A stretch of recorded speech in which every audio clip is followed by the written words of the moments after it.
Stab wound on my back. I assumed my wife Lisa would be pleased when I told her I didn't have to work all week. I'm a heavy equipment mechanic, and unfortunately, I end up working long hours. Lisa had a 3-day vacation planned with her sisters at Lake Winona. They usually rent cabins, and the families spend 3 days swimming, hiking, and having fun around the campfire. I had already told my wife I couldn't make it, and she seemed to understand. It was the middle of the week. I was making good money, especially on overtime. I missed most of those walks, so I was very glad when I could get some rest. Hey, honey. Good news. I'll be able to join you guys this time. That's great, Bob. I'm sure the kids will appreciate it, and you'll have fun, too. If you don't mind, I'll bring my sport bike. There are some marked trails out there that I'd like to try. I'll only do that if you don't mind. I don't want to cause any problems. That's good. Lake Winona has a lot of mountains, and you should ride them. Enjoy life. Lisa cooked dinner while I went to get the motorcycle ready. It wasn't really an off-road motorcycle. It was a 2-stroke engine that was street legal, but it could be used off-road if you didn't get too hung up on it. I didn't have much opportunity to use it at home. Dinner was ready by about the time I was done. We usually ate together every night. Lisa and I had been married for 12 years. We had 3 children. Tammy was 11, Josh was 8, and Terry was 7. We had a nice little frame house with a big mortgage, and things were going great for the Connor family. After dinner was done, the kids settled down in front of the TV, and I took a shower. Lisa was finishing up something on the computer when I stopped by to pull out my trail maps. I noticed that she quickly deleted something and logged out when I entered the room. I pretended not to notice anything as I rummaged through the closet. She smiled and left the room, so I quietly pressed the cancel shutdown button. After making sure she was downstairs, I opened her email. There was nothing in her inbox, and even if there had been, I was sure she would have deleted it. I looked through the deleted mail just in case. Lisa was a very cautious person, especially when it came to her email. I never questioned her about it. She usually deleted everything twice. There was never any record of her incoming or outgoing mail. This time, however, she was in a hurry, and I noticed that she deleted the file, but didn't delete the deleted file itself. Here it is. There's been a change of plans. Bob is coming with us. You can still come, but I'll have Kathy put you up in the last cabin. We'll be able to spend time together because he'll be riding his motorcycle. I'll see you later. LK. Message sent to D. Thompson at zebra.net. That was not good. Who the hell was D. Thompson, and why was he coming to our family gathering? What did Lisa's sister, Kathy, have to do with this? Lisa was washing some clothes the kids wanted to take on an outing, so I pulled her high school yearbook off the shelf. It didn't take me long to find Don Thompson. There was even a picture of Lisa and Don together at prom. I've never been a very smart guy, and I've never been a very suspicious guy. I probably should have been. I assumed that things were generally good in our marriage. I met Lisa about 2 years after she graduated from high school. I was 3 years older than her and had a good job. After we dated for about 6 months, I asked her to marry me, and she said yes. Now I was wondering why. If she dated this guy in high school and was still dating him, why the hell would she marry me? I was making a good living even though I thought I had never been very ambitious. I worked hard for my family. I could care less about myself. I'd always thought it was worth it for their sake, but now I wasn't so sure. I had never loved children, but I loved my children. I would do anything for them simply because they were mine. I was a very caring father. The weekend promised to be interesting. The kids, wasting no time, made their way down to the lake. I ended up unloading everything, including the bike. Lisa's sister Kathy was there with her 4 kids. The youngest sister, Cora, was divorced and had 3 little ones. Kathy's husband, George, did not attend. It seemed that I would be an extra for the weekend, except for the extra guy who was supposed to be in the last cabin. As I settled in, I noticed a dark green Durango parked at the last cabin. We all grabbed a quick bite to eat, and I announced that I was going for a ride. I prepped the motorcycle and grabbed my video camera before I left. The motorcycle was a noisy little sucker, and I was sure Lisa was counting on it, so she could be sure I wouldn't sneak back. I rode about half a kilometer, let the bike idle for a bit, and then turned it off. The ride back to the campground only took about 10 minutes. The 3 sisters sat at the picnic table and chatted while the kids were scattered everywhere. About that time, a tall, good-looking guy, who I assumed drove a Durango, approached the table. All the girls greeted him warmly. After about 10 minutes, he got up and left. He walked around the stalls and headed toward the locker rooms. I started to make my way forward when I saw Lisa get up from the table and head in his direction. Dawn entered through the back door on the women's side so no one would notice, and Lisa followed a short time later. I quietly walked in from the other side and turned on the video camera. I didn't even take the cap off the lens because there was nothing to see. I snuck over to a nearby wall and could hear their conversation. "I'm really sorry, Dawn. I had no idea Bob was coming today. I'll try to make it up to him. He'll probably be riding his motorcycle most of the time, so all we have to do is watch the kids." "It's okay, Lisa. I understand. I'm a little disappointed, but I'm sure it'll be fine either way. They're gonna have a little party at the cabins tonight. I'll sneak down to the lake and we can swim together like old times. Kathy will make sure Bob has something to do. I don't know if I can wait that long." "Silly boy, let's see. I think I can take care of you for a little while to get you through until dark." I heard the sound of zippers being unzipped and clothes being removed. When Dawn started moaning, it became obvious what my wife was doing. "Okay, Dawn, that's enough for you until tonight. I need to get back to my sisters." I sat there stunned. I was heartbroken. But what the hell did I expect? I was sneaking around trying to catch her, and I succeeded. I guess I was disappointed it even happened, but I knew it would. I stayed there for another 10 minutes after they left, trying to figure out what to do. It was depressing as hell, and I hated being depressed. I didn't get any video, but I recorded 10 minutes of good sound on the camera. I got back on the bike and then went for a long, hard ride. I needed something to cool off. It would have been so easy to meet Lisa face-to-face and figure things out, but that just wasn't my style. In fact, I didn't really have a style. I just didn't confront most problems. For 12 years, I thought I had a great marriage, and now I find out I was just the breadwinner for my wife and kids, a necessary comfort. I spent most of the afternoon exploring the area around the beach. There was a long, grassy slope down to the water's edge. The beach was narrow, with rocks and woods on the sides. In the middle, about 15 meters from the beach, was a place for a campfire. Lisa, Kathy, and Cora took the kids for a walk to a local waterfall. I spent time gathering and spreading lots of firewood in the fire pit. I put the kindling in the bottom and carefully stacked some nice dry logs on the side. I found some cardboard that I was able to lay on the bottom to make it easier to get started. There weren't many people on the site, so I didn't attract anyone's attention.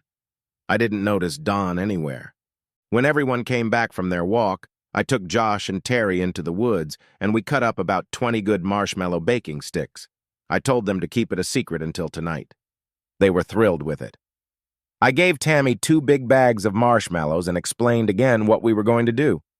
Evening came, and everyone gathered around the picnic area. We had a nice dinner, and the kids were getting ready to leave for the day. Katie was very talkative and stayed close to me. She asked me to help her with some frivolous little things and was very friendly. I kept my eyes on Lisa, but tried not to make too much eye contact. Finally, the sun went down and there was only a little bit of moonlight.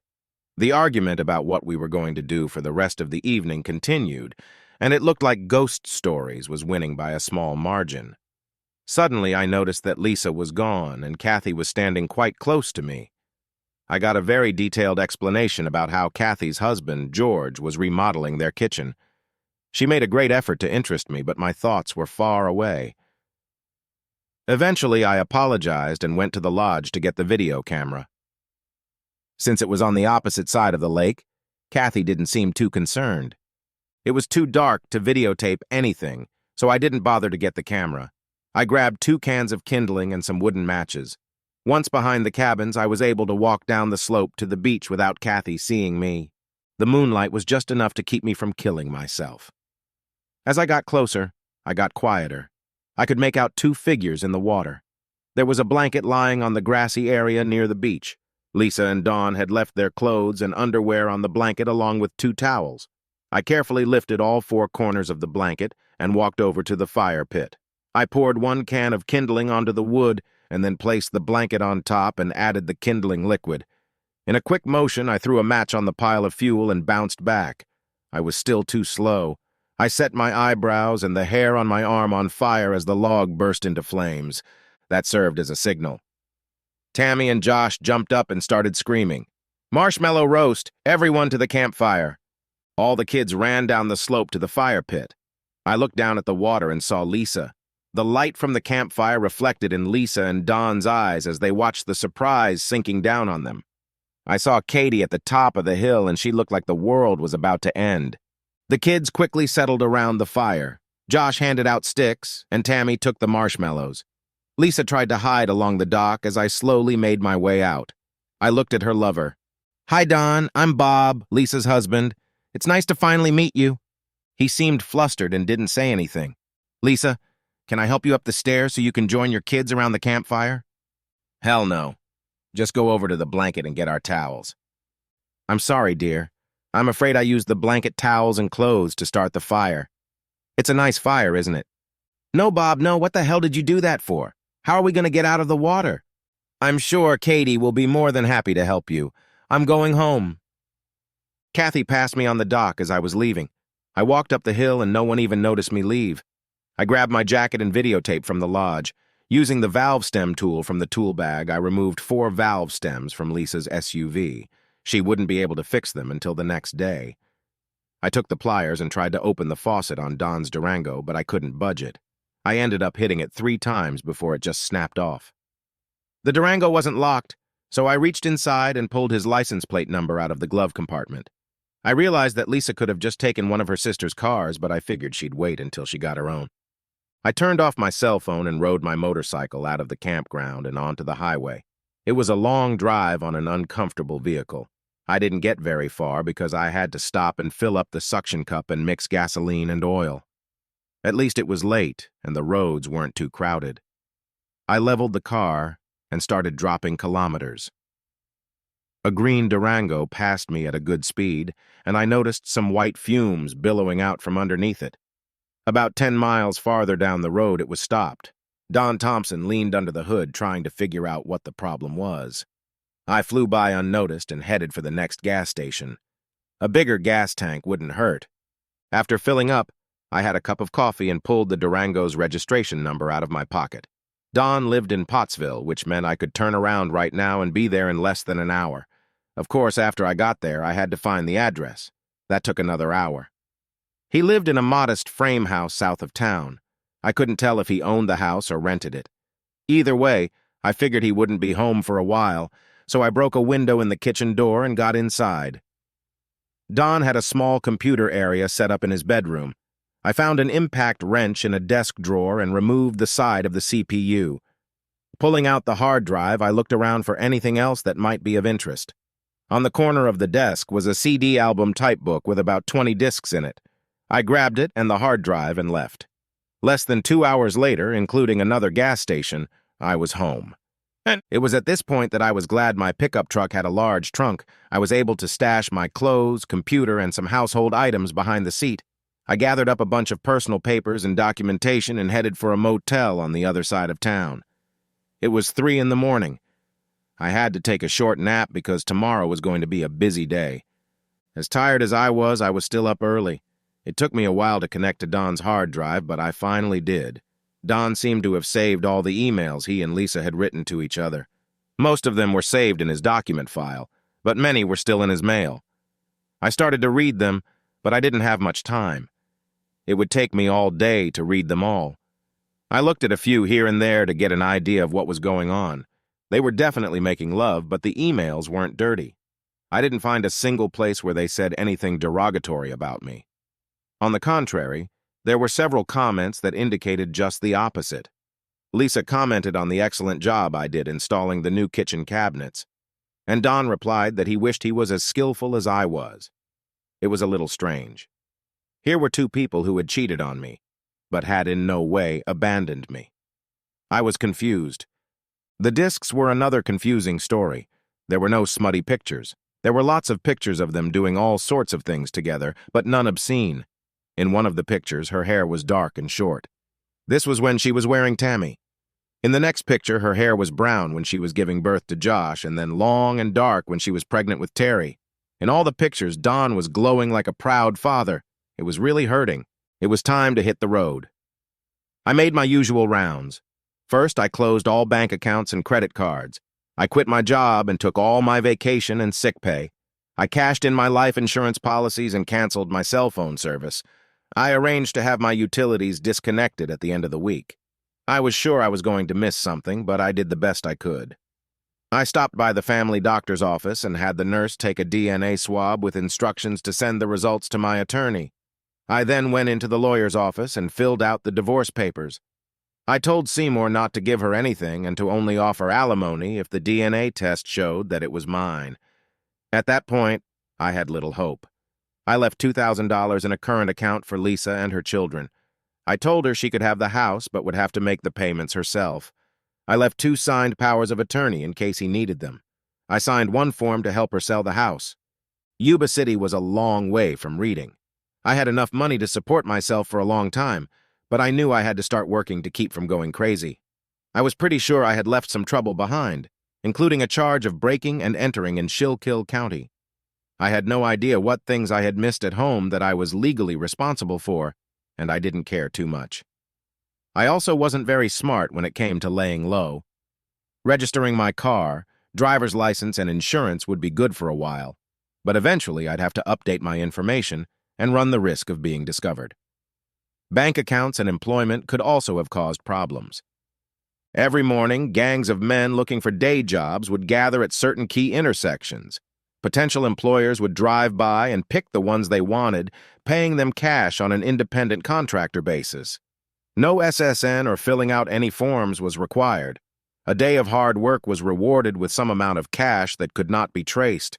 I didn't mind the work or the low pay, but I found myself frustrated that I couldn't talk to my coworkers at work. I started learning a little Spanish and things got better. Eventually, I became a regular picker for the foreman of the Sutter walnut growers. They grew walnuts, almonds, hazelnuts, and pistachios. The work was challenging and didn't require too many brain cells from me. I slept well at night. After about a month, I borrowed a cell phone from one of the executives and called my attorney. He handed Lisa the paperwork. She wanted nothing from me but insisted on some support for the children. She did not provide him with any DNA test results. I told him I would not pay child support for other people's children. Her parents and siblings helped her with expenses until she could find a job. She has put the house up for sale. If all goes well, the divorce will be final in 4 months. Don Thompson hasn't filed a report with the Schuylkill County Police. I guess I didn't have to hide anymore. I spent my evenings reading emails and looking at CD photos. About 4 years ago, Lisa and Kathy went on a weekend cruise to Nassau. Lisa spent the cruise with Don Thompson, and Kathy was with another guy, not George, her husband. I was able to find out from emails that his name was Richard Witt. The pictures were not very nice to look at. It was obvious from the pictures that Lisa and Don lived in the same cabin. I loved Lisa and would have done anything for her. I was having a hard time taking in all the new information I was finding. How could I have been so stupid? Sutter nut growers had 2 large tree shakers. One had been broken since I started working there, and today the second one broke. The company had to call in a specialist from Sacramento to fix them. They were going to shorten the workday and send everyone home, so I asked the manager if I could take a look at it. It only took me about an hour to get it up and running. All my friends were happy because they had finished their work shift. I spent the rest of the day working on the second shaker and finally got it up and running around 7 p.m. Everyone else had left early, so Supervisor John Foreman offered me a ride home. On the way home, he offered me a permanent full-time job as an equipment repairman, which I immediately accepted. About a month later, I came home from work and found an inexpensive rental car in my driveway. George Mitchell, Kathy's husband, had found me. He was sitting on the porch and smiled slightly at me as I approached the house. I wasn't really happy to see him, but I tried to be friendly. "How long have you been waiting, George?" "About 2 hours. I'd have a cold beer if you have one." I got us both Fosters, and we sat on opposite sides of the plastic kitchen table. "And yet, what could be so important that you would fly almost 5,000 kilometers to see me, George?" Lisa asked me to go, and her parents paid for the cost of the tickets. "Okay, let's get started. First of all, what are you trying to accomplish?" I spent the whole flight trying to figure out the right approach to this. Let me tell you something that not a lot of people know about concerning Kathy and me. "Is it about Richard Witt?" "Yes. I guess it wasn't as big a secret as we'd hoped." I just smiled. Bob, all three of the Spencer girls, Lisa, Katie, and Cora, wanted to have big families. It was important to them, and it was very important to their parents. We had been married for 2 years, and we had no luck. The test showed that I was the problem. I was shooting blanks, and Katie was fine. We didn't want to adopt and couldn't afford artificial procedures. It took a long time, but eventually we agreed that we would try to find someone else to get Katie pregnant. I realize that sounds strange, but we thought about it a lot. Richard had been a friend of mine since high school. Kathy had dated and made love to him before she met me. He was one of the officiants at our wedding. I liked Richard, so Kathy and I met with him to explain the problem. He resisted at first and only agreed to some concessions. Concessions? Richard said he would make Katie pregnant as many times as we wanted, but he wanted to be able to see her once a month and one weekend a year. On those terms, he was willing to help until he found a wife. All 4 of our children are Richard's children. About 3 years ago, I was best man at his wedding, and he hasn't seen Kathy since. What does that have to do with me and Lisa? Same thing, but different. I assume you're going to explain that. Lisa and Don Thompson had been in love with each other since junior high school. They had their whole life together planned out, except for one problem. Don had a water skiing accident right after graduating from high school. He was still able to make love, but he couldn't father children. Lisa was devastated. The most important thing in her life was going to be the children. Don convinced Lisa that she should get married so that she could have a family of her own and that they could remain close friends. You mean bunkmate, is that? That's a crude way of putting it, Bob, but I think the answer is yes. I was listening very carefully to what George was saying. Some of it sounded true, but most of it was bullshit. I decided to let him talk some more. Lisa eventually agreed, but asked Don to find her a husband. He didn't want anyone living in the Pottsville area, so he tracked down his friend in Reading, David Lipman. I believe you worked on some of David's gasoline trucks. Yeah, Dave seemed like a good guy. Well, they narrowed it down to 3 guys and Lisa picked you. She pursued you, made you marry her, and let you think it was your idea. You gave her a nice home and a happy marriage and 3 beautiful children. She tried to be a loving wife to you while maintaining her relationship with Don. As the years went by, she grew closer to you and saw Don less and less often. She and Kathy both tried to set Don up with other girls, but he loved Lisa and wanted to keep his relationship with her. George slipped his hand into his coat pocket and slid an envelope across the table. Inside was a DNA report. The letterhead read, Schuylkill Scientific Laboratories.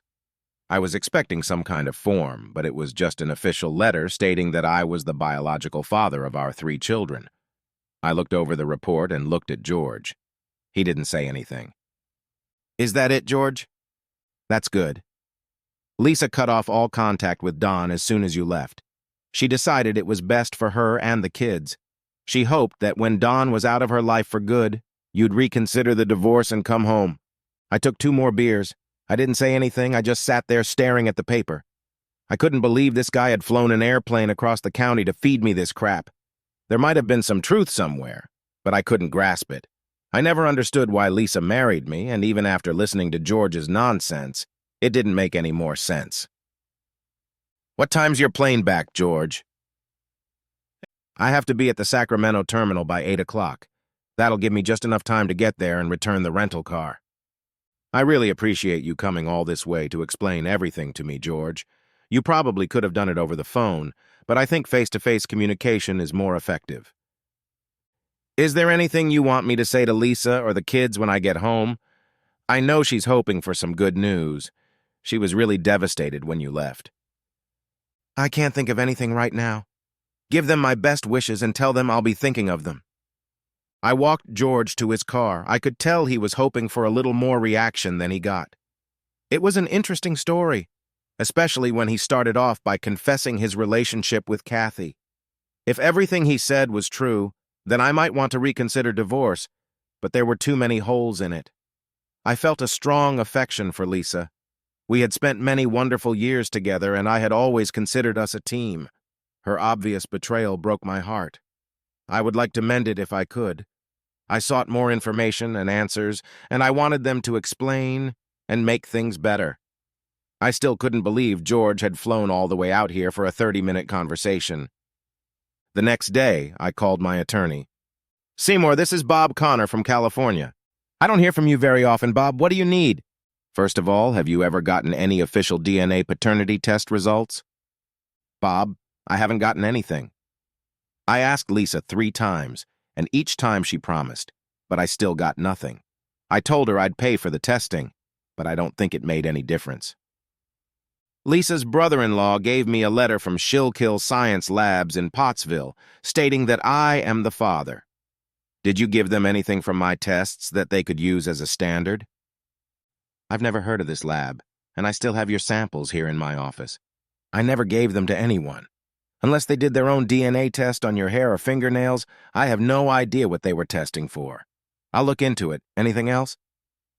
Do you have anyone to test a guy named Don Thompson who lives in Pottsville? I can't get away from the idea that knowing something about him might be important.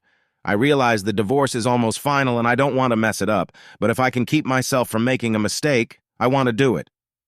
There shouldn't be a problem with that. Do I owe you money? You still have a nice buffer in your account. I'll let you know if you get any closer. About a week later, Seymour called me and told me that Schuylkill's Science Lab in Pottsville was a fake DNA lab and had been shut down by the state.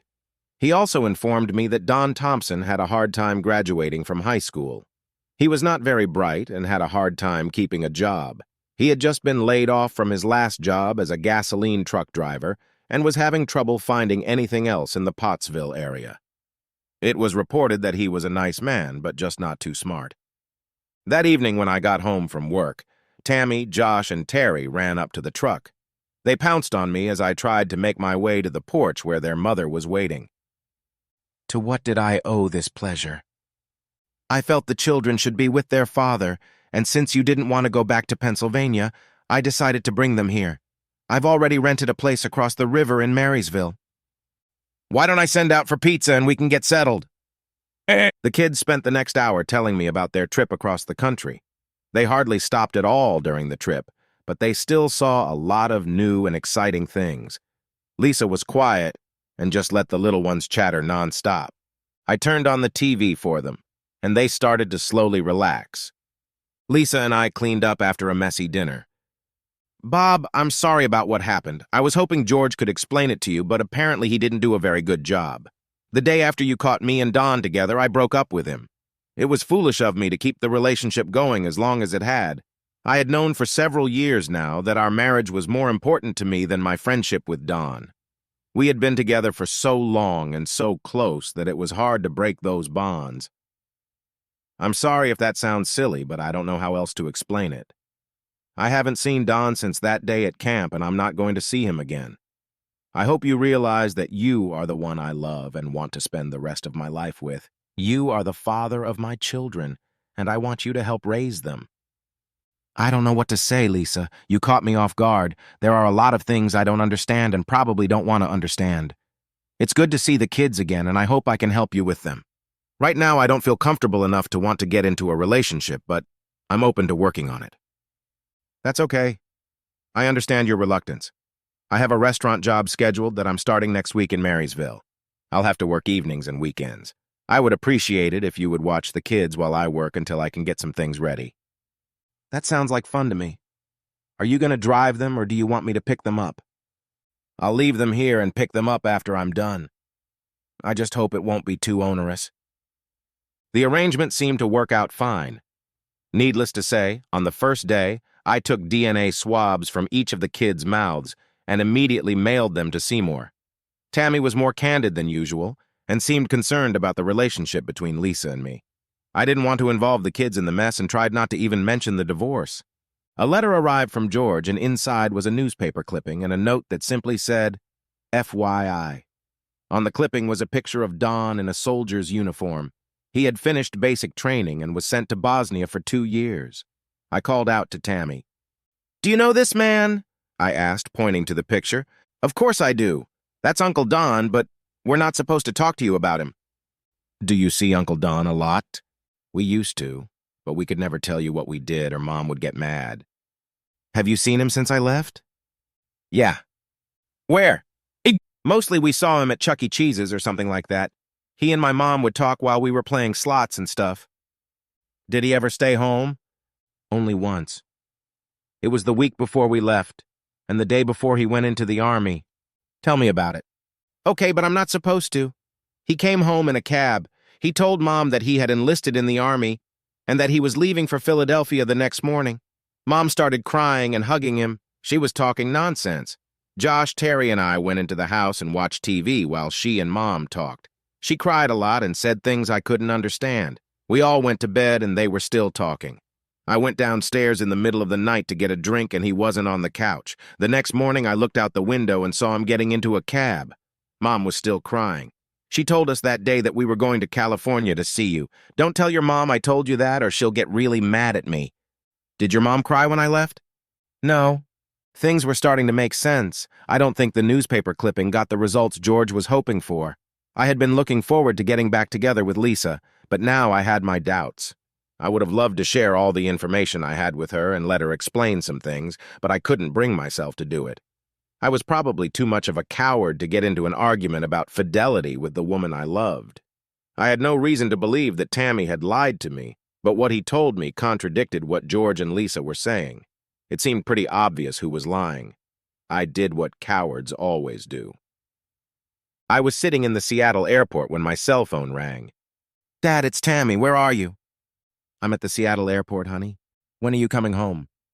Not for another 10 months.